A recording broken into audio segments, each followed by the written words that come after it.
भारत के देश के नागरिकों को ये लगता है हाँ, कि मोदी जी घुटनों के बल पे बैठ गए हैं। हाँ। उनको देश की सुरक्षा की कोई परवाह नहीं है और देश के महिला सुरक्षा की कोई परवाह नहीं है।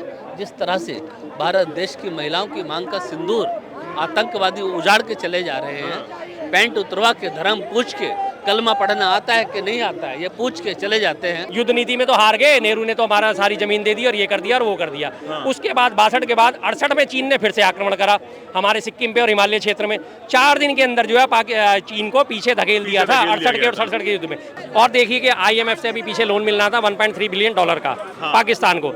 हमारी विदेश नीति कितनी लचर हो चुकी है, एब्सेंट हो गए, उससे विरोध में वोट नहीं डाला गया। साथियों नमस्कार, दिल्ली के चांदनी चौक पे इस वक्त मौजूद हैं और नरेंद्र मोदी के परम मित्र दुनिया भर में कहते फिर रहे हैं कि हमने सीज़फायर करवाया। मित्र से ये नहीं कहा जा रहा है कि आप झूठ क्यों बोल रहे हैं। ये मित्र ये भी कह देते हैं मीडिया के सामने कि आई लव पाकिस्तान हमारा बहुत अच्छा दोस्त है, लेकिन तब भी मित्र ये नहीं कह पाते कि आपने हमसे दोस्ती क्यों तोड़ दी। और आप शर्मा जी मित्र हैं एक और दूसरे मित्र हैं, दोनों दोस्तों के बीच में जरा अनबन चल रही है।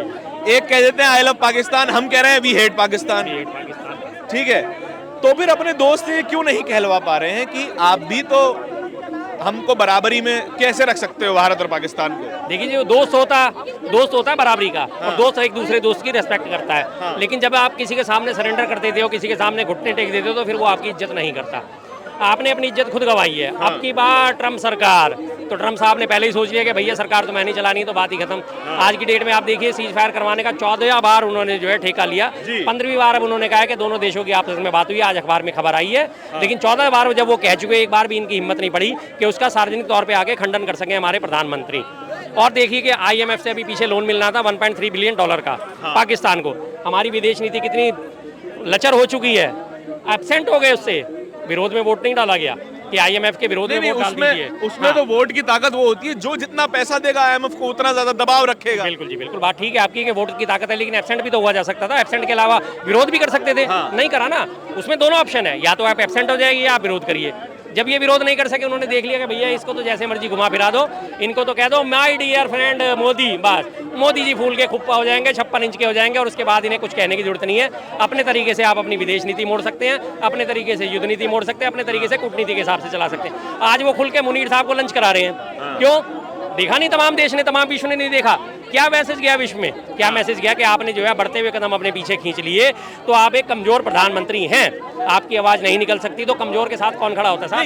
G7 में आप देख लीजिए, G7 का उदाहरण देख लीजिए। महीनों तक, 1 महीने से पहले से तैयारी हो रही थी, उनको इन्विटेशन ही नहीं आया। 1 हफ्ते तक लगातार कवायद चली कि किसी तरह इन्विटेशन आ जाए। आखिरकार 35 साल का एक्सपीरियंस काम आया, फिर इन्हें इन्विटेशन आ गया। तो पहले 35 साल वाला एक्सपीरियंस मेरे को बताओ। आप जो पिछले वीडियो में भी आपने तंज किया 35 साल वाला, क्या है 35 साल? देखिए जी, मोदी जी का बहुत पुराना बयान है कि मैंने 35 साल भिक्षा मांग कर खाया, बस। अब मैंने बाकी जनता खुद समझे, ये इसके आगे हम इस कॉन्वर्सेशन को नहीं ले जाएंगे। लेकिन मैं एक बात जानना चाहता हूँ, भारत और पाकिस्तान में युद्ध होता है तो ट्रम्प बीच में आके उसको बंद करवाने की बात करते हैं। इजराइल जब गाजा पे बच्चों को मार रहा था तब नहीं रुकवाया जाता। जब ईरान में सिविलियन टारगेट्स को हिट किया जाता है, न्यूक्लियर टारगेट्स को हिट किया जाता है, तब वो बीच में नहीं आता। दोहरा व्यवहार किस तरह से ये देखा जा रहा है? देखिए दोहरा व्यवहार तो सादा उनका साफ है। सबसे पहली बात, अमेरिका जो है एक व्यापारी देश है। हाँ। वो टोटल चाहता है व्यापार। इजराइल उससे हथियार खरीद रहा है, तो इसलिए वो इजराइल के साथ खड़ा होगा ही होगा। हाँ। क्योंकि इजराइल जितने अटैक करेगा, उसके हथियार कम होते जाएंगे, उधर से उसको आपूर्ति होनी शुरू हो जाएगी। अभी आज मैं पढ़ रहा था, कोई नया बमवर्षक विमान है जो 65 फुट नीचे तक जाके जो है बंकर्स को भी तोड़ देता है, उसकी खरीद की प्रक्रिया शुरू हो गई है। हाँ। ईरान पे हमले के लिए। तो फिर वो क्यों रोकेंगे उनको? उन्हें तो दिख रहा है मैंने तो माल बेचना है, मेरा तो माल बेचे जा रहा है।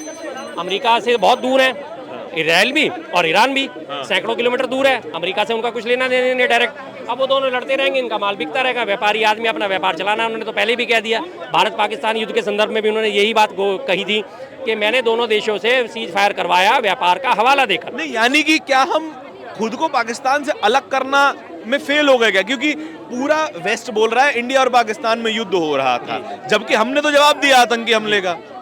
तो क्या हम पूरी कूटनीति में बराबरी में खड़े हो गए हैं? क्या पाकिस्तान और भारत को बराबर देखा जा रहा है? दूसरे देशों के नज़र से आज की डेट में भारत और पाकिस्तान को बराबरी में देखा जा रहा है। ट्रंप ने ही दोनों को बराबरी में खड़ा कर दिया।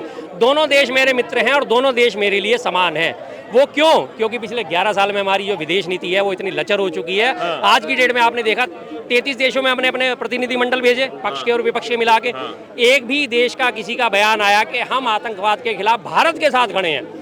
सब देशों ने बड़े कूटनीतिक डिप्लोमेटिक तरीके से बयान जारी करे, हम आतंकवाद के खिलाफ हैं, हम आतंकवाद के खिलाफ समर्थन करते हैं, हम आतंकवाद के खिलाफ समर्थन करेंगे। सिर्फ ये बात कही कि आतंकवाद के खिलाफ समर्थन करेंगे, लेकिन भारत का समर्थन करेंगे ये किसी ने भी गाइडलाइन जारी नहीं करी, ये किसी ने स्टेटमेंट जारी नहीं करा कि पाकिस्तान के हम खिलाफ हैं और आतंकवाद के खिलाफ हैं और भारत के साथ खड़े हुए हैं। ईरान खुल के आया पाकिस्तान के संपर्क, तुर्की खुल के आया, सारे आए हैं खुल के पाकिस्तान के सपोर्ट में, चीन खुल के आया। लेकिन हमारे साथ खुल के कौन आया? क्यों नहीं आया? क्योंकि हमारे जैसे अड़ोसी पड़ोसी छोटे छोटे देश जैसे मॉरिशस जैसे देश हमें जब आंख दिखाने लग जाते हैं। नेपाल जैसा देश हमारी 10,000 एकड़ जमीन पे कब्जा करे बैठा है और एसएसबी को बोलने की मनाही है। नेपाल ने 100 रुपए के नोट पे अपने पिछले हिस्से पर 100 के पिछले हिस्से पर हमारे लिपू लेक और काला पानी दर्रा हिमालय क्षेत्र में उनकी फोटो उनका मैप लगा दिया था। भारत से विरोध नहीं हुआ कि अपनी ये करेंसी वापस लो, आपने करा है तो गलत करा है। बांग्लादेश बॉर्डर है, बांग्लादेश का यूसुफ क्या है उसकी हैसियत, क्या हैसियत है उसकी यूसुफ की? और वो हमारे को कहता है भैया आपकी तो 7 से जो है ये सिस्टर्स का स्टेट्स है, ये तो लैंड लॉक्ड है, समुद्र पे तो मेरा राज है, समुद्र पे तो जो चाहूंगा मैं करूंगा। I am the king of the sea. I am king of the sea. आज से 11 साल पहले आप पन्ने पलट के देख ली क्या इस बांग्लादेश की हिम्मत थी जब तक कांग्रेस का राज चल रहा था? जरा सी भी आंख दिखा सके? जरा सी भी आंख दिखा सके? थी इस बांग्लादेश की हिम्मत या थी इस पाकिस्तान की हिम्मत की आंख दिखा सके? और चाइना की हिम्मत थी? मैं आपको याद दिलाता हूँ 1962 में भारत और चाइना का युद्ध हुआ। उस बार युद्ध में हमारा 1 महीने वो युद्ध चला, उसके बाद अल्टीमेटली सीज फायर हुआ, लेकिन इंटरनेशनल लेवल में भारत को उसमें हारा हुआ घोषित करा। हालांकि हमारे नहीं थे, सीज फायर हुआ था, सीधी सी बात है। लेकिन उसके बावजूद भी तमाम बीजेपी के जो लोग हैं वो हमें कहते हैं हाँ जी हाँ युद्ध नीति में तो हार गए, नेहरू ने तो हमारा सारी जमीन दे दी और ये कर दिया और वो कर दिया। उसके बाद 62 के बाद 68 में चीन ने फिर से आक्रमण करा हमारे सिक्किम पे और हिमालय क्षेत्र में। 4 दिन के अंदर जो है चीन को पीछे धकेल दिया था 68 के और 67 के युद्ध में, 4 दिन के अंदर। उस बात को कभी ग्लोरीफाई नहीं करते। उसके बाद 68 के बाद से लेकर 2019 तक चीन की हिम्मत नहीं पड़ी थी कि भारत की तरफ नजर उठा के देख ले। 2019 में जब उसने देखा कि आत्ममुग्ध प्रधानमंत्री यहाँ पे सीट पे आके बैठ गए हैं और 2019 में जब गलवान घाटी में आक्रमण हुआ था और हमारे 21 सैनिक शहीद हुए तो हमारे मोदी जी ने साफ साफ चीन को क्लीन चिट दे दी थी। ना कोई आया ना कोई घुसा है, लेकिन क्लियर के। और उसी 62 युद्ध के मेजर शैतान सिंह परमवीर चक्र विजेता थे, उनका स्मारक जो है भारत और चीन के बॉर्डर पे बना हुआ था। चीन ने उसको कब्जा करके उसे तोड़ दिया, स्मारक को नष्ट कर दिया। 3 साल तक हमारे 2019 से लेकर 2022 तक ये बात, एक मिनट जरा सी बात कंप्लीट कर लीजिए। हाँ जी, 22 तक ये बात छुपाए रखी और उसके बाद आज तक हिम्मत नहीं हुई कि चीन को कहें कि पीछे हटो, हमारे परमवीर चक्र विजेता का स्मारक यहाँ था, हम इसे दोबारा बनाएंगे। क्यों हिम्मत नहीं हुई इसकी 2019 तक? क्योंकि नेतृत्व मजबूत था। आज की डेट में नेतृत्व हमारा शून्य है। लेकिन मुझे कभी कभार लगता है कि आप और आपकी पार्टी कांग्रेस जो है, तमाम विपक्षी दल कुछ ज्यादा हार्श हो जाते हैं। क्या पूरे 11 साल में कुछ भी अच्छा नहीं हुआ देश में? हाँ, हुआ है। कुछ भी अच्छा नहीं हुआ। एक काम तो कम से कम गिनवा दीजिए। एक नहीं, मैं बहुत सारे काम गिनाऊंगा, बताइए। से मुझे याद दिला दिए। सबसे पहले 2014 में आ रहा, नहीं बिना तंज के देखिए, मैं सीरियसली पूछ रहा हूं। अच्छा ही तो बता रहा हूँ, सचमुच अच्छा बता रहा हूँ। 2014 में भारत देश भुखमरी के सूचकांक में 55वें नंबर पे था। मोदी जी ने उसे 2.5 से उठा के सीधा सैकड़े पे पहुंचा दिया, 111 पे पहुंचा दिया, डबल कर दिया। कितनी सम्मानित राशि होती है ना, 111 का दान दिया जाता है, 111 का शगुन दिया जाता है। फिर तंज की बात है ये, फिर तंज की बात है। मैं कह रहा हूँ एक काम तो हुआ होगा जी, कुछ तो हुआ होगा, सामान्य सी बात में। मैं क्या कहूँ सर, मैं क्या उन्हें समझाऊं? मैं इंटरनेशनल लेवल पे तो बेइज्जती, नेशनल लेवल पे तो बेइज्जती, लेकिन एक हमारा मीडिया जो है वही डंका पीटने में 24 घंटे लगा रहता है। अच्छा काम अगर कुछ होता तो मैं जरूर क्लियर कीजिए, ये वाला मीडिया कि वो वाला मीडिया? हमारा वाला मीडिया, ये वाला सोशल मीडिया नहीं है सर। सोशल मीडिया पे भी लगाम लगाने की पूरी कोशिश करी गई थी। आपको याद है पीछे ब्रॉडकास्ट बिल लेके आए थे, उसमें सोशल मीडिया वालों को पूरे नट बोल्ट कसने की तैयारी करी गई थी, इसलिए। लेकिन वो ब्रॉडकास्ट बिल ने वापस लेना पड़ा। और अभी पीछे इन्होंने चुनावों से पहले अभी जो घोषणा भी करी थी दिल्ली चुनाव से पहले, ये बाद में जब यूपी में हुआ एक कांड सारा पहलगाम हमला हुआ था, जब 4 PM चैनल ने जो है मुद्दा उठाया था, उनके चैनल को ही बैन कर दिया गया था। और इसी तरह इससे पहले नेशनल दस्तक को भी बैन करा था, हिंदुस्तान लाइव था एक और, उसे भी बैन करा था। बोलता हिंदुस्तान भी बैन हुआ था जी। आपका भी बोलता हिंदुस्तान भी, हाँ बिल्कुल बिल्कुल, आपका भी बोलता यूपी,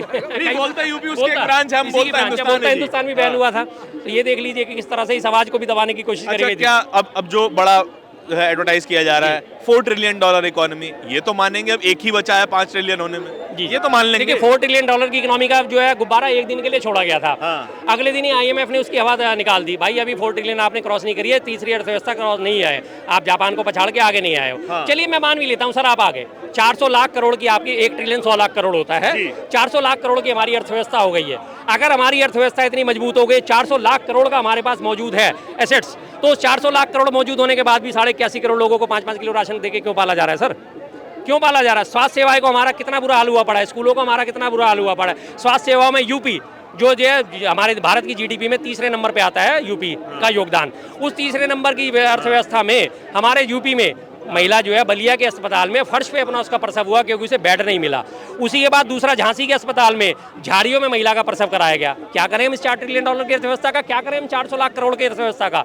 कहाँ है वो 400? बिहार में एक आम आदमी अभी 2 महीने बाद आपको इस $400 ट्रिलियन की, अभी जब 3-4 महीने बाद अक्टूबर में दिवाली के बाद ही छठ आएगी, छठ में हम देखना आप जिस $400 ट्रिलियन की अर्थव्यवस्था का नजारा, यहाँ से लोग अपनी छठ मनाने बिहार जाएंगे, पूर्वांचल जाएंगे, ट्रेन में उनको जगह नहीं मिलेगी, सीट पे बैठने को जगह नहीं मिलेगी। 1200 हमारे जो है BSF के जवान केदारनाथ ड्यूटी करने जा रहे थे, उनको देखा आपने कैसी ट्रेन दी थी, कैसी ट्रेन दी थी? क्या करें इस $400 ट्रिलियन की इकोनॉमी का? जो हमारे जवान दिन रात अपनी छाती पे गोली खाने के लिए तैयार रहते हैं, अपनी जान हथेली पे लेके घूमते हैं, उनके लिए एक ट्रेन की व्यवस्था नहीं कर पाए और फिर कह रहे हो $400 ट्रिलियन के थू है यार तुम पर। अच्छा, एक बार और लोगों से ही पूछ लेते हैं, आपको क्या लगता है कोई एक अच्छा काम हुआ है? कोई एक अच्छा इकोनॉमी के ऊपर बता सकता हूँ आपको। इकोनॉमी जो बढ़ी है वो हमारी 4 ट्रिलियन जो इकोनॉमी हो गई है, वो पैसा सारा का सारा किसके हाथ में? आप एक कंसेस का डाटा आप उठा के देखोगे, डाटा सारा का सारा देखोगे आप उठा करके, आप मुझे ये बताओ भैया, देखो अब से 10 साल पहले 2014 में जब बीजेपी की गवर्नमेंट आई थी, एक मजदूर तबके का आदमी है, उसकी दिहाड़ी में आज तक कितना इजाफा हुआ? आप ये कह सकते हो भाई 50% का। 300 की दिहाड़ी थी, उसकी 450 हो गई बेचारे की। कितना इजाफा हुआ? डेढ़ का। लेकिन उस टाइम पर आप 2014 का डाटा उठाकर देखोगे तो हमारे अडानी साहब की जो संपत्ति थी वो $2.6 बिलियन थी। कितनी? 2.6 बिलियन। और 2022 आते आते कितनी हो गई? $148 बिलियन। यानी अडानी साहब की संपत्ति कितनी बढ़ गई? 75 गुना। और बेचारा जो मजदूर है उसकी कमाई कितनी बढ़ी? सिर्फ 1.5 गुना। तो हमारी जो इकोनॉमी की हकीकत है, हम जो 4 ट्रिलियन इकोनॉमी बन गए, वो भाई 4 ट्रिलियन इकोनॉमी हम बने हैं अडानी के लिए, अंबानी साहब के लिए, बिरला हो गए, आदित्य वाले, ये सब बड़े बड़े लोग हैं, इन लोगों के पास है सारा पैसा। बाकी मजदूर आज भी वही है। अगर इतनी उन्होंने बात कर लें। आपका क्या नाम है जी? मेरा नाम मोहम्मद शोएब है। मोदी जी के राज में कुछ अच्छा काम हुआ है अभी तक? कुछ नहीं अच्छा हो रहा, सब खराब ही हो रहा। कुछ अच्छा नहीं हो रहा है? एक आध दो अच्छा लगा होगा। एक आध कुछ अच्छा लगा, मैं तो कुछ भी अच्छा नहीं लगा। कुछ भी अच्छा नहीं लगा। आपको भी कुछ अच्छा नहीं लगा जी? नहीं भैया, देखो काम, देखो इसमें देखो कोई शक नहीं है, काम कुछ अच्छे भी हुए हैं। देखो हमारा जो डिफेंस सिस्टम है वो बहुत स्ट्रांग हो गया। डिफेंस स्ट्रांग हो गया। डिफेंस स्ट्रांग हो गया हमारा। पहले हम जो है जो हमारे डिफेंस इक्विपमेंट थे वो हम पहले एक्सपोर्ट नहीं करते थे, लेकिन आज हम एक्सपोर्ट कर रहे हैं। उसके अंदर बड़ी बड़ी कंपनी तुम्हारी हिंदुस्तान एरोनॉटिक्स हो गई, या GRSE हो गई, या तुम्हारा मसगांव डोक हो गई, या इसी तरह से पारस डिफेंस है। तो ये बड़ी बड़ी हम जो है आज रॉकेट एक्सपोर्ट करने लगे। डिफेंस में बहुत अच्छा काम हुआ है। और हमारी जो रोड है, इंफ्रास्ट्रक्चर, उस पर काम हुआ है। ये 2 काम आपको अच्छे लगे? बढ़िया हुआ है। दादा, आपको कोई काम अच्छा लगा पिछले 11 साल में? कोई काम हुआ है बढ़िया?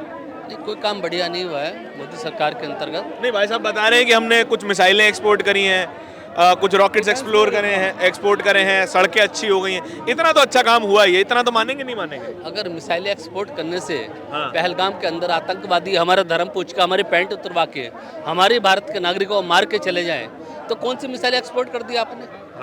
कौन सा रॉकेट आपने उड़ा दिया? यहाँ पे क्या उपलब्धि है भारत सरकार की?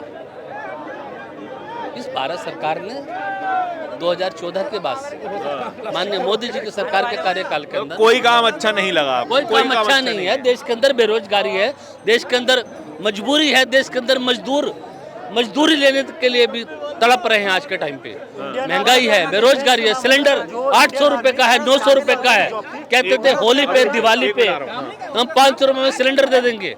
अब वो भी देने में सक्षम नहीं हो पाए। क्या कुछ कहना चाह रहे हैं? हाँ बताइए सर। डिफेंस सिस्टम में जो बता रहे थे वो भैया चले गए शायद कि अच्छा काम हुआ। बट जो युवा, आप जान रहे युवा ही कल देश चलाएंगे। हम ही कल बड़े होंगे, कल हम ही इस देश को चलाएंगे, है ना? क्योंकि फिर जो पहले वो लोग तो चले जाएंगे। तो आप जो 40 साल तक की आर्मी की जॉब होती थी, उनको आपने घटा के कितने कर दिया? 4 साल अग्निवीर। आप ये बताइए उसके बाद वो कहाँ जाएंगे? आप ठीक है, आप बोल रहे 10% हम आरक्षण देंगे, बाकी के 90% कहाँ देंगे? आप भी तैयारी करते हैं क्या? सर मैं ऑलरेडी सिलेक्टेड बिहार। आप सिलेक्टेड हैं जी, बिहार। अग्निवीर में? नहीं सर, बिहार सरकार में हूँ sir, teacher as a teacher, BPSC teacher. आप बीपीएससी टीचर हैं, सेलेक्ट हो गए, नियुक्ति मिल गई है? जी सर, 2 साल से जॉब कर रहा हूँ सर। 2 साल से जॉब कर रहे जी। हैं। तो बिहार में चुनाव होने वाले स्कूलों की स्थिति बहुत बढ़िया है, नहीं है? सर स्कूल की स्थिति अभी जो के पाठक पिछले बार आए थे, हाँ। एसीएस जो थे हमारे, उन्होंने काफ़ी ताबड़तोड़ काम किया इंफ्रास्ट्रक्चर पे, क्योंकि पहले जिस दिन मैं भी स्कूल में गया था, बच्चों के लिए बैठने के लिए व्यवस्था नहीं थी। मैं खुद बच्चों को पढ़ाते वक्त रो रहा था, बोर्ड फूटा हुआ था, कैसे चौक पे लिख पाता मैं? आप मतलब मैं वहाँ का पर्सनल एक्सपीरियंस बता रहा हूँ, ये मतलब 10-24 घंटे के अंदर काम होता था। अदरवाइज डीओ डीपीओ सब एक तरफ से नपते थे, सबकी सैलरी बंद। और अब बता रहा हूँ, पहले टीचर की सैलरी वहाँ 6-6 महीने पे आती थी, साल भर 1.5 साल भर आते थे, तब तक किराने वाले से उधारी। अभी बोला गया है, एसीएस वहाँ के बोले हैं, पहले टीचर की सैलरी आनी चाहिए, तब डीओ की सैलरी जाएगी, अदरवाइज डीओ डीपीओ सबकी सैलरी बंद हो गई। डीओ डीपीओ अब सैलरी आनी टाइम पे? सैलरी ऑन टाइम है। क्या ऐसा तो नहीं है कि चुनाव आने के टाइम पे अब ये दुरुस्ती कर दी गई है, उसके बाद फिर ढीला पड़ पिछले जाएगा? बार सर जो नियुक्ति हुई थी ना, वो एक्चुअली कॉन्ट्रैक्ट बेसिस थी, जिसे आप परमानेंट हैं? आप परमानेंट है, जिसे जो पहले जो थी बहाली ना, तो उसे हम लोग नियोजित बोलते थे, जो कॉन्ट्रैक्ट बेसिस होते हैं। उसमें कुछ रहता था सवाल कि आपको इतने साल का जरूरत पे हम हटा देंगे, लेकिन अब जो है वो राज्यकर्मी हुई है, जैसे जिसमें अब आप बिहार सरकार के जो है कर्मचारी हैं, ठीक है। चलिए सर अब तो ये डिफेंस की बात भी बता दी, बिहार की बात भी बता दी। आखिरी सवाल है, वीडियो बहुत ज़्यादा लंबा हो गया, कि सवाल लगातार ये उठाया जा रहा है कि सीज फायर आखिर ट्रंप के कहने पे करवाया गया, हमारी सेना ने कहा, उनके डीजीएमओ का फ़ोन आया, हमारे डीजीएमओ को, ये सारा कन्फ्यूजन है। क्या लगता है एक सामान्य नागरिक को? भारत के देश के नागरिकों को ये लगता है कि मोदी जी घुटनों के बल पे बैठ गए हैं। उनको देश की सुरक्षा की कोई परवाह नहीं है और देश के महिला सुरक्षा की कोई परवाह नहीं है। जिस तरह से भारत देश की महिलाओं की मांग का सिंदूर आतंकवादी उजाड़ के चले जा रहे हैं, पैंट उतरवा के, धर्म पूछ के, कलमा पढ़ना आता है कि नहीं आता है ये पूछ के चले जाते हैं, आराम से देश की सीमाओं के बॉर्डर की सुरक्षा को लांघ के आ जाते हैं, बॉर्डर पार करके आ जाते हैं और पैदल आते हैं, हवाई जहाज से नहीं आते हैं। भरोसा खत्म हुआ है?